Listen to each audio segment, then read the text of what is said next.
Even now, I still wake up in the middle of the night with a cold chill running down my spine. The memory of that night in the Louisiana swamps clings to my mind like a ghost. I can still smell the thick mud mixed with rotting algae burning my nostrils. I clearly remember the exact feeling of the sharp tip of a hunting knife pressing hard against my chest. And I will never forget the bloodshot eyes of the person holding that knife. It wasn't a mugger or some random drifter. It was Silas. The guy I had considered my own flesh and blood brother for the past 10 years. I constantly asked myself how a friend who was willing to share everything could push me to my death in just a single night. We grew up together in a quiet suburb. We always stood side by side and protected each other from any trouble. I always felt completely safe knowing he had my back. When I started working as a freelance documentary filmmaker, Silas naturally became my most reliable guide. He knew every blind corner and complex terrain in this area. But then everything started to change about a few months before that terrible incident happened. Silas became quieter and constantly avoided my eye contact. He was always glued to his phone screen with this weird, restless energy. He also started borrowing small amounts of money from me without ever mentioning paying it back. I vaguely noticed the shift in his behavior, but I just brushed it all off. I trusted our 10 years of brotherhood way too much and ended up blinding myself to all the warning signs. Things really kicked off on a quiet Saturday night. It was well past midnight, and I was just about to drift off to sleep. My phone suddenly rang with Silas's name flashing on the screen. When I picked up, his voice was choppy, whispering, and incredibly tense. "Vance, I just found a crazy location." He said he had discovered an abandoned houseboat, hidden deep within the swamplands. He swore it was the perfect setting for the documentary project I was working on. Silas kept pushing me to grab all my expensive camera gear and head out immediately to catch the fog rolling in. I glanced at the clock and felt extremely hesitant. That backwater swamp area was definitely not the kind of place for a midnight stroll. It was a dark, watery maze and notorious for being a hunting ground for massive alligators. I told him we could just wait until tomorrow morning to be safe, but Silas brushed it off and said, if we didn't go right now, we would miss the best shots. Even though an indescribable sense of dread was rising in my gut, I still decided to stuff my gear into a waterproof backpack. I didn't want to miss out on getting some killer footage. And more importantly, I trusted that Silas had enough experience to keep us both safe. By the time I drove up to the desolate backwater dock, the fog had already started blanketing the path. Through my dim headlights, I saw Silas standing there, arguing loudly with a strange man. The guy had a massive build, and his neck was completely covered in tattoos. When they saw my car pulling up, the argument stopped dead in its tracks. The stranger turned to look at me with eyes as sharp as a razor. He slowly dragged his gaze down to the heavy equipment bag on my shoulder and gave a smirk full of hidden meaning. When I walked closer and asked who the guy was, Silas was sweating bullets and kept avoiding my eyes. "It's nothing, just the guy who manages the boat rentals." He tried to cover it up with a shaky voice and quickly pulled my arm toward the skiff. I knew damn well that rundown docks like this didn't have a manager at 2 in the morning. The two of us quietly loaded the gear onto the rusty, mud-caked motorboat. The engine roared to life, tearing through the night, and we set off. I sat at the bow of the boat, trying to reassure myself that Silas was probably just strapped for a little cash, but the deeper we went, the more the suffocating tension reached a boiling point. The flickering lights of the dock completely disappeared behind us. All that was left around us now was pitch-black water and massive cypress roots hanging down like ghosts. The skiff started to veer completely off the safe waterway. We pushed deep into a narrow channel that didn't even exist on the GPS map. The water around us was thick with mud. It was pitch black, and my phone screen showed 0 signal bars. Before I could even complain, Silas suddenly killed the engine. He calmly pulled the only key out of the ignition, then he threw it straight into the murky water. The sound of the key sinking echoed dryly, tearing through the dead silence of the swamp. "What the hell are you doing?" I yelled and was about to lunge at him, but I had to freeze instantly. Silas whipped around with terrifying bloodshot eyes. He pulled out a razor-sharp hunting knife and pointed the tip right at my chest.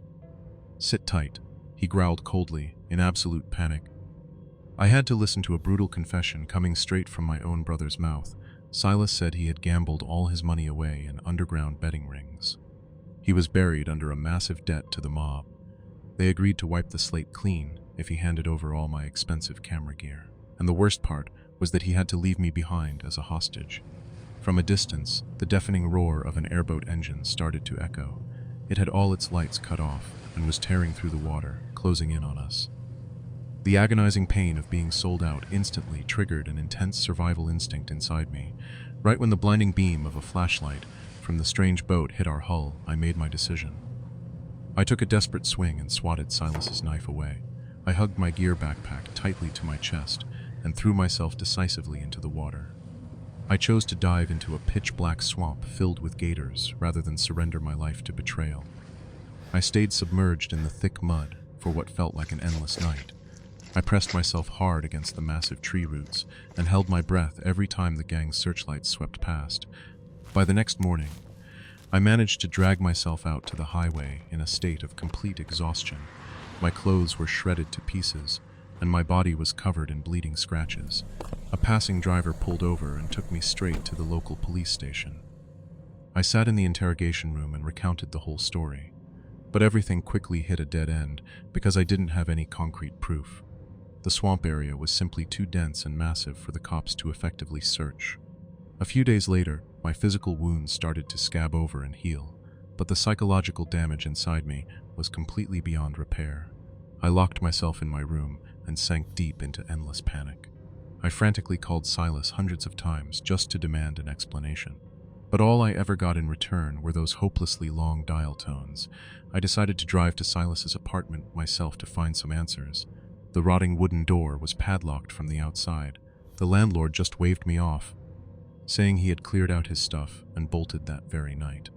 Just like that, Silas completely vanished from my life without leaving a single trace. A week later, I drove out to the suburbs to get some gas. While waiting at the pump, I accidentally bumped into the tattooed guy from the dock that night. He was sitting in a pickup truck parked right at the next pump. He stared right at me through his rolled-down window. He slowly blew out cigarette smoke and gave a mocking smirk. "Your buddy is a smart guy who knows how to pick the right side to survive." He dropped that vague line, then hit the gas and sped off. I stood rooted to the spot with a bitter lump in my throat. I finally realized that Silas was never backed into a corner or forced into anything. He had actually made a proactive deal with the devil and single-handedly thrown away our 10-year friendship. 6 long months passed since that horrifying night. I happened to see Silas while driving past a rundown neighborhood on the edge of the city. He was standing outside a dilapidated bar, smoking a cigarette under the dim, flickering neon lights. This suffocating scene instantly brought back the exact chilling feeling of the swamp from that year. I parked my car, took a deep breath, and walked over to stand face to face with the man who had betrayed me. Amidst the thick, tense atmosphere, Silas didn't show any surprise or panic. He didn't utter a single word of explanation or remorse. He just looked at me with completely empty and soulless eyes. Silas slowly exhaled a plume of white smoke and hissed a cold sentence. "You shouldn't be here." Right at that moment, the rusty door of the bar swung open. The tattooed man slowly stepped out and stood right behind Silas like a protective wall. Silas put out his cigarette, turned his back, and silently walked away following the tattooed man. The silhouettes of those two were quickly swallowed by the dark, foul-smelling alley. I stood still in my tracks, deciding not to throw a punch or chase after him to demand answers. I officially let go of my anger and stopped all efforts to dig up this cruel past. I accepted the truth that my good brother from the past had permanently drowned beneath the swamp mud. I started rebuilding my life and looking for new filmmaking partners. But I always set strict defensive boundaries so I would never be hurt like that again. On a late winter day, I received a crumpled postcard with no return address in my mailbox. Inside, there were only 3 familiar, scribbled handwritten words from Silas. "I am sorry."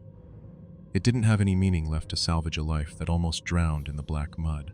I looked at the piece of paper without feeling the slightest ripple of pity or forgiveness.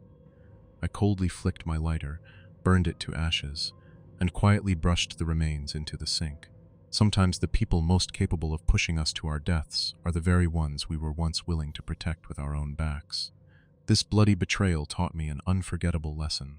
Loyalty is a priceless gift, but you must absolutely never place it higher than your own safety and self-respect.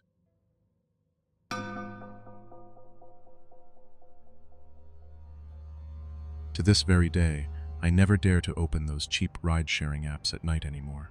Just looking at that tiny car icon moving across the phone map sends a cold shiver right through my palms. Most people think the worst day of their lives will start with some terrifying omen, but it doesn't. It usually chooses to disguise itself in a completely ordinary appearance, just like any other day on the calendar. I survived that fateful night, and looking back now, I know everything was set up as a perfect trap from the very beginning. We have this tendency to hand over our entire safety and our lives to a mindless algorithm on a touchscreen. We trust those 5-star reviews, the names of stranger drivers, and a digital navigation map that always displays a peaceful blue route. But the truth is that tech world only offers a false sense of security to mask the seeds of disaster. It makes you lose the bare minimum awareness of your surroundings. By the time you realize the bizarre coincidences on that ride are actually the cold calculations of death, it is already too late. I still vividly remember the setting back then. It was around 2 in the morning at a desolate suburban gas station in South Chicago. The late autumn chill in the American Midwest felt like tiny blades cutting straight into my skin through my thin jacket. I was a freelance graphic designer, someone who had just drained every last bit of energy after grinding for 3 straight days at a massive convention in the city center. My mind was completely blank. My eyes were bloodshot from sleep deprivation, and my body was utterly exhausted. Financial pressure from impending rent bills was weighing heavily on my shoulders, and that extreme fatigue forced me to make a fatal mistake. Instead of spending a fortune to rent a hotel room for the night, I chose to book a long-distance carpool ride to get back to my apartment in Indiana that very night. I stood shivering under the yellow halogen lights of the gas station, staring down at my phone screen, flashing a bright red 12% battery. That tiny amount of power was barely enough to keep the app running for a few more minutes before completely dying. There was absolutely no one around me at that hour, no cars pulling up to pump gas, and no one I could call out to for help if things went south. There was only the sound of the wind whistling through the metal beams of the truck stop canopy, and the crickets chirping loudly from the wild bushes in the distance. I stood rooted to the spot in the freezing late-night air, my eyes glued to the fading map on my phone screen. The roar of an engine echoed from a distance, shattering the dead silence of the suburban gas station. A black SUV, sleek but caked in road dust, slowly rolled into the parking lot. Its headlights flashed twice, shining right on me like a recognition signal. I glanced down at my phone screen, and the license plate digits perfectly matched the information provided by the app. A wave of relief washed over my exhausted body, making me temporarily forget my vague anxiety from earlier. I rushed forward, yanked the door handle open, and slid right into the back seat of the car. "Good evening, I'm Vance, the one who booked the ride to Indiana." I spoke up proactively as I slammed the car door shut to block out the freezing wind. The interior of the car was pitch black and reeked of a cheap, artificial air freshener mixed with old leather. The driver was a heavily built, middle-aged man who only glanced at me through the rearview mirror. He didn't answer my greeting at all, merely giving a cold, dry nod before shifting gears and hitting the gas to move the car. At that moment, I finally collected my thoughts and realized I wasn't the only passenger. In the front passenger seat, another man had been sitting there all along. He pulled his dark baseball cap low, completely obscuring half of his face, and sat motionless like a wooden statue. The silence of the 2 people in front made me feel a bit suffocated, but I reassured myself that they were just tired from the night trip. However, the true horror only began when the car had just rolled out of the gas station exit. The opposite door of the back seat suddenly swung open from the outside when the car had only moved a few meters. A silhouette quickly slipped inside, sat down right next to me, and slammed the door hard. The cold air from outside rushed in, along with a strong stench of alcohol radiating from the man who just got in. I started and turned around, and my heart skipped a beat when I recognized the face of the person sitting next to me. It was the exact same man in the dark coat, the one who had been standing motionless by the ice machine earlier. He turned to look at me, his eyes wide open without blinking, and that stiff smile looked as if it were painted on his face under the dim light of the dashboard. "We meet again, fellow traveler," he whispered in a raspy voice, leaning so close to my ear that I could feel his ice-cold breath. This coincidence went way beyond random chance, and all my nerves instantly tightened like guitar strings. I looked up at the driver, intending to question why he picked up an extra person when the app stated this was a limited ride. But the driver just kept driving into the darkness, completely ignoring the unusual presence of the third man in the back seat. I knew right then that I had just stepped into a situation where I no longer had any control. The SUV traveled on the highway for about 20 minutes before it began to slow down. The driver suddenly swerved off the brightly lit interstate highway to turn onto an old state route. The fog in this area was so thick that the headlights could not pierce through it. On both sides of the road, nothing was left except towering, pitch-black cornfields stretching into the darkness. I leaned forward and tried to keep my voice calm to question the driver. "Hey man, this isn't the route to Indiana, is it?" He didn't even bother to look at me through the mirror, only muttering back in a dry tone. The app just auto-rerouted due to a severe accident ahead. I tried to reassure myself with that logical reason, but suspicion began to mount. The two passengers sitting in front and next to me still did not utter a single word to each other. However, I noticed them covertly exchanging meaningful glances through the center rearview mirror. I looked down at my phone screen to check my location. The cellular bars had completely vanished, and my device officially lost all connection. The space inside the car cabin now became thick and suffocating to the point of breathlessness. The strong stench of stale, cheap tobacco wafting from the front seat made me feel nauseous. I reached out to press the window control switch on the door to roll it down and breathe some cold air, but the button was completely dead. I tried a few more times, but the window system and rear door locks had been completely dead-bolted from the driver's master control panel. I cleared my throat and spoke louder to the driver. "Please unlock the window for me. It's way too stuffy in here." The driver completely ignored my request and kept stepping on the gas to accelerate as if I didn't exist. Right at that moment, the man sitting next to me began to shift his body closer to mine. His breath exhaled a foul and chilly stench right next to my ear. The car suddenly made a very sharp turn onto a rugged, gravel-filled dirt road. The sound of stones clattering violently against the undercarriage tore through the dead silence of the night. I realized with sheer horror that I had officially been stripped of all control, and there was no turning back. The SUV slammed on its brakes with a loud screech, stopping abruptly in front of a massive, rusted iron gate of an abandoned junkyard deep in the woods. Instantly, rows of high-powered halogen floodlights inside the yard snapped on all at once, blindingly piercing through the thick fog and shining right through the windshield. Through the mud-stained windows, I watched in utter horror as dark, silent silhouettes, holding weapons, slowly stepped out from the shadows. The central lock clicked open dryly, but the system only unlocked the front doors for the driver and the two accomplices to step out. They were actually a criminal gang using fake ride-sharing apps to hunt down lone travelers at night. The exact moment the rear door cracked open and the man next to me went to step out, I knew it was my only shot at survival. Gathering every last bit of my exhausted strength, I brought both legs up and kicked him hard in the back. He lost his balance, let out a dull grunt, and tumbled headfirst into the muddy ground outside. I instantly slipped through the narrow opening, dropped into the thick mud, and ran for my life into the maze of towering scrap metal. I frantically maneuvered through the rusted car carcasses, completely ignoring the sharp metal edges tearing through my clothes and skin. Spotting a completely totaled truck in a secluded corner, I quickly crawled underneath it.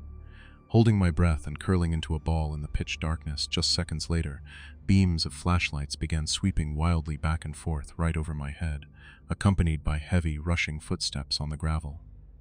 That bastard couldn't have gone far. Search every single corner for me. The distant cursing of those men made my heart feel like it was about to burst right out of my chest. I lay perfectly still, clamping both hands tightly over my mouth to stifle my ragged breathing. From just a few meters away, I could hear two of them arguing angrily. Damn it, this app's GPS glitched again. The wrong location almost made me lose track of him. Shut up and find him. We still haven't gathered enough cargo to meet our quota for tonight. The word cargo coming from the mouth of a killer turned my entire body ice cold from head to toe. My mind reeled with horrifying theories about what that cargo actually meant, whether it was money, organs, or my very life. After nearly an hour of searching in vain through the freezing fog, they finally began to lose patience. The kid must have panicked and run straight into the dense woods behind the junkyard. Forget it. With fog this thick, searching the woods is completely useless. We need to clear out before daylight." Their footsteps gradually faded, and then the engine of the black SUV roared back to life, driving away and sinking completely into the cold night. I lay perfectly still under that wrecked truck for a long time, until I was absolutely sure they had completely gone. I crawled out with my body trembling violently and began my journey of escape through the darkness. I walked exhaustedly for 6 straight hours along the deserted trail amidst the heavy fog. As dawn was barely breaking, I was lucky enough to find a gas station with an open convenience store to call the police. The authorities quickly got involved and proceeded to take my statement. But another horrifying truth was exposed when they checked the ride-sharing app. The entire profile of the driver, the trip information, and the license plate of the black SUV had completely vanished without a trace. The tech company explained that it was a ghost account created through sophisticated hacking methods. The physical wounds from the rusted iron bars cutting into my skin scabbed over and healed with time, but the scars in my mind can never be erased. Severe anxiety constantly wakes me up in the middle of the night, drenched in sweat. I never dare to sit in the back seat of any car again since that fateful night. Every time I hear the notification chime from a ride-sharing app on a stranger's phone, my spine turns ice cold. I accept the truth that I will never know the full nature of the criminal organization hiding behind that technology. I have completely changed my lifestyle by driving myself, or only traveling with people I truly know. I am telling this story as a warning to all of you. Never ignore the warning bells of your intuition just to trade for temporary convenience. When you step into a vehicle and feel that something is wrong, find any way to get out immediately. Your intuition is sometimes the very last boundary protecting you from a destination with no return.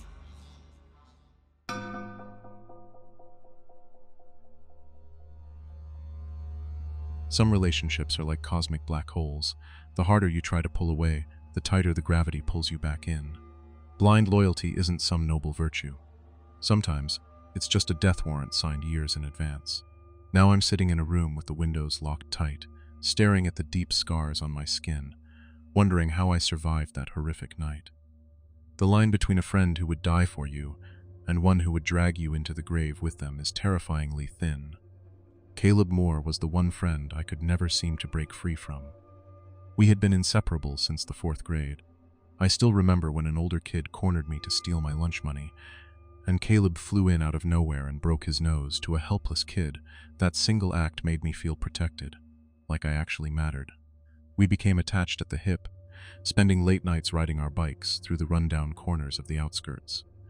My parents, on the other hand, never trusted him. They didn't see the kid who stole Band-Aids from his mom's medicine cabinet to patch up my scraped knees. They only saw a boy who liked to set fire to a neighbor's mailbox just to see what would happen.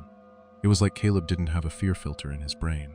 But to me, that reckless streak was the only real thing that helped me breathe in this suffocating life. By the time I turned 19, everything around me officially collapsed. I received a dropout notice from the community college after one terrible semester. Depression and a total lack of direction suffocated me in those cramped corners. That night, a massive fight boiled over right in my family's small kitchen. My dad, a bitter machinist who had worked hard his entire life, slammed his hand down on the dinner table. He pointed straight at my face and yelled, "You're just a freeloading failure." My mom stood with her back against the doorframe, not saying a word, just staring at me with pure disappointment. My chest tightened, feeling like hot blood was boiling inside me from the sheer humiliation. I grabbed my old denim jacket and stormed out of the house without looking back. The suburban night in Ohio welcomed me with a freezing drizzle that soaked into my skin. I wandered the sidewalk with no money, no plan, and absolutely no future ahead of me. In that panic, the only refuge that crossed my mind was Caleb. I pulled out my phone and called him. Just 10 minutes later, Caleb's rusty Ford F-150 pickup truck pulled up, rap music blasting straight through the windows. Caleb rested his arm on the steering wheel, took one look at my pathetic state, and smirked. He said, "Forget your old man, get in. I've got you covered." The first few days at Caleb's rented apartment passed by like a wild dream. I slept on a ragged sofa reeking of beer, cold pizza, and cigarette smoke. But to me, it was absolute freedom. A place where I didn't have to listen to daily judgments. Caleb was incredibly generous, covering all of my living expenses. He would regularly toss crumpled dollar bills onto the table and tell me to go grab some food. I truly believed I had found a peaceful space and the most loyal ally in the world. But that comfort didn't last long before strange details began to surface. Caleb started keeping some highly mysterious schedules. He frequently left the house around 1 in the morning and only returned as dawn was breaking. Every time he came back, Caleb reeked of a bizarre, foul odor. It was a sickening mix of wet mud, harsh cleaning chemicals, and rusty metal. Once, while helping Caleb clean up the mess in his room, I accidentally touched a locked iron box under his bed. Caleb lunged from behind, instantly ripping the box away, his eyes wide and wild with rage. He growled right in my face, "Don't ever touch my stuff if you still want to stay here." My suspicion turned into pure terror on Friday night of that week. Caleb had vanished since dusk, and his phone was completely unreachable. Around midnight, a loud, heavy pounding on the door made me jump out of my skin. I cracked the door open and saw a tall, broad, middle-aged man wearing a thick leather jacket blocking half the hallway. His eyes were dull and ice-cold, and he didn't even bother to look me straight in the face. He didn't waste a single word, just tossed a small plastic baggie onto the floor. Through the clear plastic, I recognized with horror that there were a few human teeth inside, caked in dried blood. He growled in a raspy, low voice, "Tell Caleb, deadline is Monday night at the abandoned house by the edge of the woods. If he doesn't clean out that basement, I'll clean out both him and you." He turned around and vanished into the darkness before I could ask a single thing. For the entire day of Saturday and Sunday, I lived in an absolute nightmare of silence. I kept calling and texting Caleb, but there was nothing but hopeless silence. The cramped rented apartment suddenly felt as suffocating as a coffin slowly closing its lid. Right at 2 in the morning on Monday night, a loud crash echoed as the front door was kicked wide open. Caleb walked in, his face completely pale and bloodless, his breath ragged and his clothes covered in mud. He rushed over and yanked me up from the sofa, his trembling hands gripping my shoulders tightly. Caleb slammed a steel shovel and a jug of heavy cleaning chemicals onto the floor, screaming in pure panic, "I need your help, right now. Don't ask any questions if you still consider me a brother." I had no time to refuse. Caleb grabbed my hand and dragged me straight out to the idling pickup truck. The Ford F-150 tore through the dead of night, heading straight toward the isolated outskirts. The truck stopped in front of an abandoned house, with a sagging fence and weeds growing knee-high. There wasn't a single streetlight, not a single sound, just an oppressive darkness swallowing everything. As I stepped through the rotting wooden door and walked inside, I knew I had officially crossed the line of safety. I was no longer just an outside observer. I had been dragged into this game of life and death. Caleb led me down into a basement, choking with the smell of mildew and heavy chemicals. The dim beam of my flashlight swept across a massive industrial freezer, sitting completely alone in the middle of the floor. It was wrapped tight with rusty iron chains and secured by 2 large padlocks. Caleb threw a steel shovel down at my feet and pointed to a mud-covered corner of the wall. He said, "Dig a 6-foot hole right there for me." I picked up the shovel, and I had barely scooped up a few layers of dirt when a strange sound cut through the air. A dry, scratching rattle was coming from right inside that locked freezer. Right after that came a choked, ragged wheeze, like someone desperately suffocating. In absolute horror, I dropped the shovel to the ground and took a step back. I looked at Caleb and stammered, "Caleb, what the hell is in there?" Caleb didn't answer me. He quietly pulled a handgun from his jacket pocket and aimed it straight at my chest. His eyes were completely vacant and wild, stripped of any trace of the childhood friend I once knew. He growled, emphasizing every single word, "Keep digging. Don't make me choose between my life and yours." Staring down that black barrel, I realized my childhood friend was completely buried in a pit of crime. I pretended to comply, shiveringly picking up the shovel as if to keep digging. But the second Caleb let his guard down and lowered the gun just an inch, I swung around. I used every ounce of strength in my body to slam the iron handle of the shovel straight into his temple.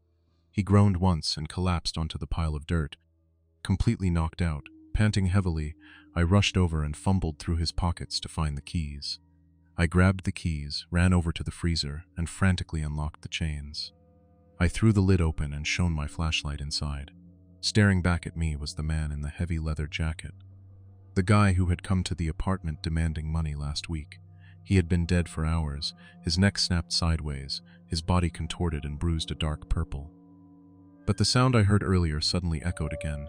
It was coming from an old cell phone stuffed inside the corpse's leather jacket, vibrating violently from an incoming text. Trembling, I reached into his pocket and pulled out the phone to look at it. The bright screen displayed dozens of text messages sent from Caleb's exact number. The most recent text read clear as day. I lured my friend to the freezer. Tonight I'm turning him into the fall guy to clean up this mess for you guys. Just leave me alone. It turned out Caleb never had any intention of saving me.